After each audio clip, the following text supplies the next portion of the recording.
জমিদারি ভোজের ব্যাপার-স্যাপার কিন্তু একটু আলাদা। তাদের একটা আভিজাত্য এবং বনেদিয়ানা আছে, নামেও কাজেও। অন্যদিকে স্টার যেন একটু সাধারণের জন্য, একটু সাধারণের তরে। আমার আজকের ভিডিওতে আমি জমিদারি ভোজ ও স্টারের খাবারের একটা তুলনা দেব। কোন আইটেম খেতে আপনি কোথায় যেতে পারেন, সিদ্ধান্তটা আপনার। স্টার হোটেল ঢাকা শহরের একটা আদি ব্র্যান্ড। ঢাকায় যাদের ফ্যামিলি তাদের অনেকেই বাইরে খাওয়া বলতে স্টারে খাওয়াই বোঝেন।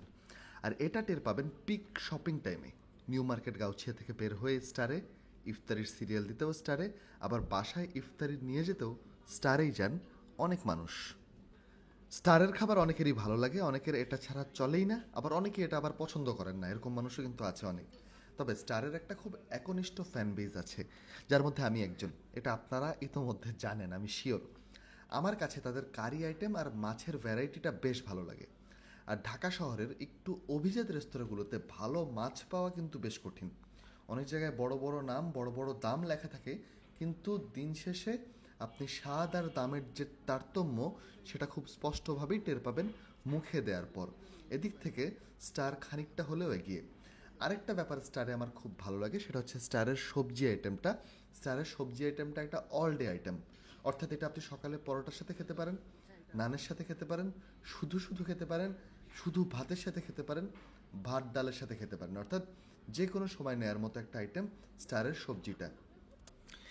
এবারে আমি আসি কারি আইটেমে। স্টারের মাটন রেজালাটা খেতে বেশ মজা লাগে আমার। সত্যি বলতে দীর্ঘ সময় স্টারে ঢুকে এটা আমার মুখস্থ আইটেম ছিল, কিন্তু বাদ সাধে এখানে এর দাম ৩৮৫ টাকা। তাও শুধুমাত্র আইটেমটাই। এখানেই আমার আপত্তির জায়গা। এটা খেতে যতটাই সুস্বাদু হোক, ৩৮৫ টাকা দিয়ে শুধুমাত্র একটা আইটেম খাওয়াটা আমার কাছে অনেক সময়ই অনেক অতিরিক্ত মনে হয়েছে। আর এইখানেই দামের যে যুদ্ধ, সেখানে টেক্কাটা দেয় জমিদারি ভোজ। জমিদারি ভোজের দামটা একটু আমি আপনাদের বলি। Mutton leg roast plus pulao ৩৮০ টাকা। পোলাও প্লাস মাটন কড়াই, স্পেশাল মাটন কড়াই যেটা, এটা ২৮৫ টাকা। এছাড়া বিফ কালিয়া একটা আছে, যেখানে ছোট ছোট টুকরা, মাংসটা বেশ মজাদার। এই যে বিফ কালিয়া, এটা দেখতে পাচ্ছেন আপনারা, এইটা পোলাও সহ প্রাইসটা হচ্ছে ২৬০ টাকা। আর অন্যদিকে আরেকটা আছে হচ্ছে বিফ গ্লাসি। বিফ গ্লাসিটা আমার অত্যন্ত প্রিয়। এইখানকার বিফ গ্লাসি, শাহি বিফ গ্লাসি যেটাকে বলে, সেটা পোলাও সহ দাম ২৯৫ টাকা। এই যে এই মুহূর্তে স্ক্রিনে যেটা দেখাচ্ছি, সেটাই হচ্ছে বিফ গ্লাসি। এটা খেতে খুবই সুস্বাদু এবং এটার সাথে একটা ডিম দেওয়া হয়। এটার সাথে একমাত্র তুলনা চলে আল রাজ্জাকের মাটন গ্লাসির। তাদের একটা মোরগ মুসল্লাম আছে, এটার প্রাইসও বেশ কম, ১৬০ টাকা। তাই আমি ওভারঅল বলবো স্টারের যে দাম, সেটার সাথে টেক্কা দিয়ে জমিদারি ভোজের দামটা বেশ কম রাখা হয়েছে। জমিদারি ভোজে এবারে আমরা আরেকটা আইটেম ট্রাই করেছি, সেটা হচ্ছে তাদের স্পেশাল বিফ তেহারি। সেটার দাম হচ্ছে ১৬৫ টাকা। হ্যাঁ, বিফ তেহারি নিয়ে আমার কিছুটা অবজারভেশন আছে। ১৬৫ টাকার তুলনায় এখানে যথেষ্ট পরিমাণে মাংস এবং আলুর পিস ছিল, তবে রান্নাটা খানিকটা ড্রাই মনে হয়েছে আমার কাছে, খানিকটা শুষ্ক লেগেছে। তবে ১৬৫ টাকার তুলনায় আমার কাছে ততটা খারাপ লাগেনি। তাদের আরেকটা সেরা আইটেম হচ্ছে এই বিফ কালিয়াটা। এটা আমার ভালো রেকমেন্ডেশন থাকবে, আপনারা নেক্সট টাইম গেলে অবশ্যই ট্রাই করবেন। এবং এই বিফ কালিয়াটার দাম হচ্ছে মাত্র ২৬০ টাকা, পোলাও সহ। এই ব্যাপারটাই আমার কাছে খুব ভালো লেগেছে। ইন্টারেস্টিং ব্যাপার হচ্ছে, ঢাকা শহরে রাতের আড্ডাগুলোর জন্য জমিদারি ভোজ কিন্তু একটা আলাদা অবস্থান পেয়ে যাচ্ছে, এবং বেশ কিছু বছর ধরেই জমিদারি ভোজের নাম খুব ভালোভাবেই শোনা যাচ্ছে। এবং নবাবগঞ্জ রোডের যে রাস্তাটা, সেই রাস্তাটার একটা যে ফুড কালচার, সেখানে জমিদারি ভোজ খুব সুন্দরভাবে একটা জায়গা করে নিয়েছে। সেখানে কিন্তু বেশ কয়েকটা নামি দামি রেস্টুরেন্ট অলরেডি রয়েছে। সেইখানে জমিদারি ভোজের নাম বেশ ভালোভাবেই আসছে এবং তারা খুব ভালো জনপ্রিয়তা অর্জন করছে। যদিও স্টারের সাথে এটা কম্পেয়ারেবল না, এবং আমি স্টারের সাথে সেই কম্প্যারিজনে যাচ্ছিও না, যদিও এটা কম্প্যারিজন ভিডিওই। কিন্তু আমি যেটা বলতে চাচ্ছি সেটা হচ্ছে জমিদারি ভোজ খুব ভালোভাবেই তাদের অডিয়েন্স, তাদের কাস্টমারদের মন জয় করছে, এটুকু আমি নিশ্চয়তা দিতে পারি। জমিদারি ভোজের আরেকটা প্লাস পয়েন্ট বলে, এখানে খুব আড্ডা ফ্রেন্ডলি একটা এনভায়রনমেন্ট থাকে। অর্থাৎ দুইটা গোল হয়ে বসার মতো জায়গা রয়েছে, যেখানে জুতা খুলে উঠতে হয়। ওইখানে বসে খুব ভালো আড্ডা জমে। এই জায়গাটা আমার কাছে খুব ভালো লেগেছে। আরও একটা বিষয় হচ্ছে, জমিদারি ভোজে আপনারা এদিকটায় এলে পুরো এরিয়াটা উপভোগ করতে পারবেন। এই এরিয়াটা কিন্তু বেশ জমজমাট, বেশ ক্রাউডি এবং খুব ভাইব্রেন্ট। এই এরিয়াটা খুব সুন্দর একটা বাজার আছে, সেই বাজারটাও আপনারা ঘুরে দেখতে পারেন। নানা ধরনের জিনিসপত্র খুব অল্প দামে পেয়ে যেতে পারেন। তো আমরা জমিদারি ভোজের ডেজার্ট হিসেবে নর্মালি ফিরনিটা পছন্দ করি, কিন্তু ফিরনিটা এদিন ছিল না, তাই ফিরনির বদলে অর্ডার করেছিলাম এই লাচ্ছিটা। লাচ্ছিটা নিয়ে আমাদের মধ্যেই একটা মিক্সড রিভিউ ছিল, যে দইয়ের দলা বলেছেন কেউ কেউ, আবার কেউ কেউ বলেছেন এই খাবারটা মোটামুটি চলে আর কি।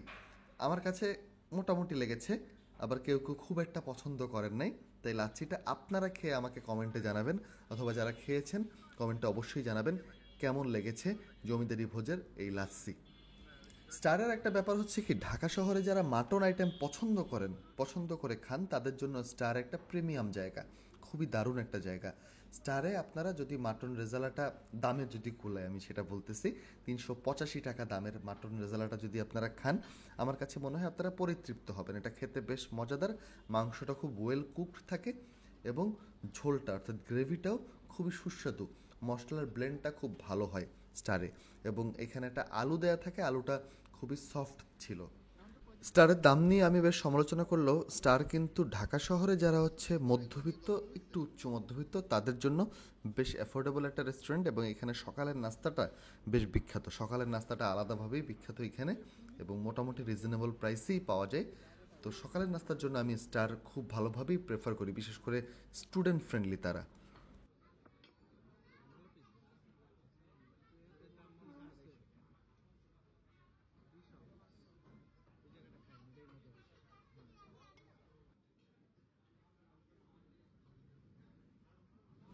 আর স্টারে মাছের কিন্তু প্রাইসিংটা মেনুতে অনেক সময় দেয়া থাকে না, অর্থাৎ মাছটা তারা অ্যাভেলেবিলিটি এবং একই সাথে কোন দামে তারা কিনছেন সেটার উপর নির্ভর করে। আমার কাছে মনে হয়েছে যে নদীর মাছ আর চাষের মাছ কোন মাছটা তারা পান সেটার উপর নির্ভর করে দামটা বসান। সেই কারণে তারা মেনুতে অনেক সময় স্টারে মাছের দামটা দেখবেন দেয়া থাকে না, এবং অনেক সময় তারা মেনু নিয়েও আসে না, শুধু মুখে মুখে বলেন আইটেমের অ্যাভেলেবিলিটির উপর। এই ব্যাপারটা আমার কাছে ইন্টারেস্টিং লাগছে। এবং আমরা যারা ঢাকা শহরে শিক্ষা জীবনের একটা গুরুত্বপূর্ণ অংশ অর্থাৎ কলেজ বা ইউনিভার্সিটি লাইফটা পার করেছি, তাদের কাছে স্টার অনেক স্মৃতির জায়গা, এবং সেই স্মৃতির অনেকটা জুড়েই রয়েছে স্টারের চা। স্টারের চা খুব বিখ্যাত। স্টারে অনেকেই শুধুমাত্র সকালবেলা পরোটা চায়ে ভিজিয়ে খেতে আসেন, এই কালচারটা এখনও আছে। স্টারের চায়ের একটা আলাদা স্বাদ রয়েছে, চাটা একটু ভারী, হ্যাঁ, চাটা যদি আপনি খাওয়ার আগে খান সেক্ষেত্রে পেট ভরে যাওয়ার সম্ভাবনা রয়েছে, অন্য কিছু না খেতে পারার একটা সম্ভাবনা রয়েছে। তবে স্টারের চাটা অনেক বেশি অভিজাত, অনেক বেশি নস্টালজিয়ায় পরিপূর্ণ একটা চা। বাংলাদেশের মানে ঢাকা শহরের অনেক স্টুডেন্টদের কাছেই স্টারের চা মানেই বিশেষ কিছু। আজ এ পর্যন্তই। ধন্যবাদ সবাইকে এই ভিডিওটা পুরোটা দেখার জন্য। আশা করি আপনারা আমার এই চ্যানেলটি সাবস্ক্রাইব করবেন।